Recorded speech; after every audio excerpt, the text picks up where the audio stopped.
Olá a todos, mais um vídeo aqui no canal. E dando sequência ao tema do último vídeo, que foi sobre criminalidade, hoje nós vamos falar sobre um tipo de crime que é aceito pelas pessoas. É muito comum em qualquer cidade e parece que não tem interesse das pessoas, dos cidadãos e do poder público em combater essa atividade, que é a dos flanelinhas. E para deixar claro como essa atividade é criminosa, nós vamos comparar com outras atividades nas quais podemos perceber um padrão de comportamento com um fim criminoso. A única coisa que varia é a escala, é o grau de, de lucro ou de violência. Primeiro a gente tem a atividade mafiosa. Os caras lá na década de 20 e nas décadas seguintes faziam o quê, né? Era basicamente contrabando de bebida durante a lei seca.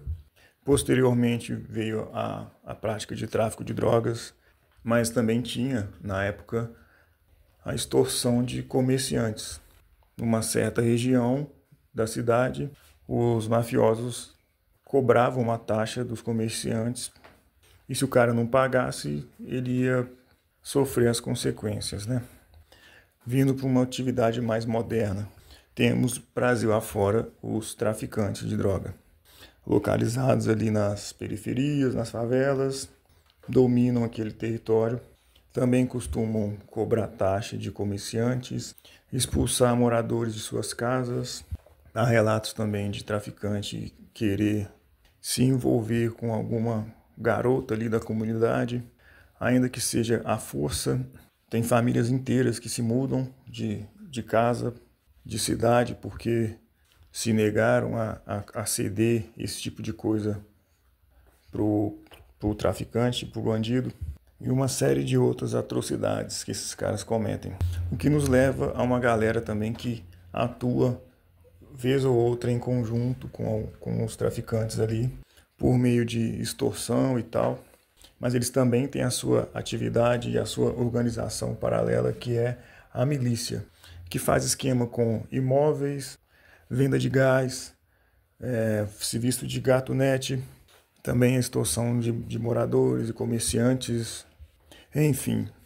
Entre essas três classes de criminosos, você percebe que eles têm algo em comum, algumas coisas em comum, que são o domínio sobre um determinado território mediante a imposição de força e o controle sobre quem mora naquela região, que são os moradores ali, os civis que estão apenas vivendo e trabalhando, estudando, tentando sobreviver ali.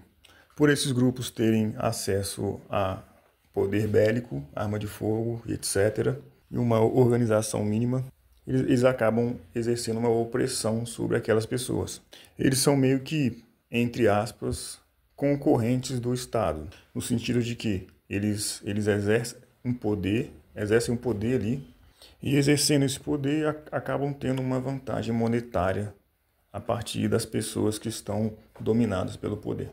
É claro que a atividade estatal é muito menos danosa do que a tirania desses grupos paralelos, mas essa atividade estatal ela tem que ser constantemente vigiada e cuidada para que não vá sofrendo transformações e mutações e se transformando cada vez mais em algo mais parecido com a tirania, seja por meio de um abuso de autoridade, um exercício exacerbado de força ou uma cobrança exagerada de impostos, elementos esses que eu considero que sejam bem presentes na realidade brasileira. Mas esse é assunto para um outro vídeo. Voltando à comparação, esses três grupos criminosos, se você compará-los com a atividade dos flanelinhas, você vai perceber que é algo bem parecido. A diferença é na escala, no tamanho e na potência, na intensidade da coação que a pessoa sofre. Flanelinha, ele domina um espaço público, um determinado espaço público, e por meio da extorsão ou da coação, ele ofere vantagens financeiras sobre os motoristas, né?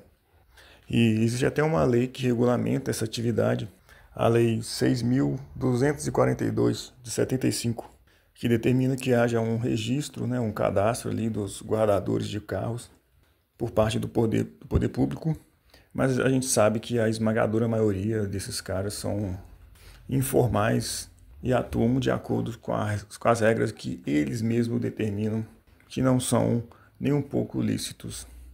Aí surgem algumas dúvidas, né?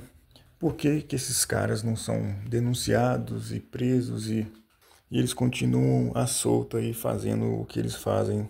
E eu tenho algumas respostas que eu acho que fazem sentido. Primeiro, porque as pessoas não denunciam, as pessoas aceitam essa realidade, vão lá no show, no jogo de futebol, em qualquer evento que tenha aglomeração, aí simplesmente pagam o que o cara pede e já era. E por que o poder público, sabendo que tem esse tipo de atividade nesses eventos, não atua ali de forma incisiva para impedir, né? Parece que não tem interesse em resolver. Não tem nenhuma vantagem em combater esse tipo de atividade. E parece que as pessoas, vendo que o poder público não consegue dar uma resposta satisfatória para crimes mais graves, ou nem mesmo dá uma resposta, nem quer dar, às vezes, uma resposta, acaba que o pessoal vai deixando acontecer. Parece que vira algo que faz parte da nossa cultura, esse tipo de atividade, esse tipo de coação. Dá a impressão, às vezes, que é tanto crime grave acontecendo ao nosso redor, com quem a gente conhece, para a gente se preocupar, que os menores acabam sendo aceitos, né? O que é um peido para quem já está cagado, né? Mas isso é reflexo também do tal do jeitinho brasileiro, né? Que vai ser tema de vídeos futuros. Aquela história do levei vantagem e tal, isso está tão incrustado na nossa cultura que as pessoas simplesmente aceitam. Parece que o cara que é coagido por um flanelinha, no fundo, ele entende que aquela oportunidade que o flanelinha teve de passar a mão no dinheiro dele foi a chance que o flanelinha teve, né? E que esse cara, como brasileiro, que não desiste nunca, ele também vai ter a vez dele de passar um outro para trás. Você percebe que na nossa sociedade tem sempre uma desconfiança, parece que todo mundo quer levar vantagem em cima de todo mundo. E o que é considerado estranho é alguém que não tem esse tipo de prática, né? Se você não aceita uma vantagem, se você não pratica esse tipo de coisa, as pessoas te olham de um jeito estranho, né? Aí o senso de comunidade vai se perdendo, né? E vai ficando todo mundo cada vez mais atomizado, todo mundo isolado, cada um por si. E como eu falei no último vídeo, né? A lei do mais forte vai voltando e o nosso pacto social vai sendo cada dia mais deteriorado. E a gente volta para o estado de natureza e o povo vai se tornando cada vez mais bestializado. Mas a gente vai falar disso nos próximos vídeos também. O maldito jeitinho brasileiro e a cultura da vantagem. Por hoje é isso. Esse foi o vídeo de hoje. Essa foi a reflexão de hoje. A quem puder ter ajudado, tamo junto. Valeu!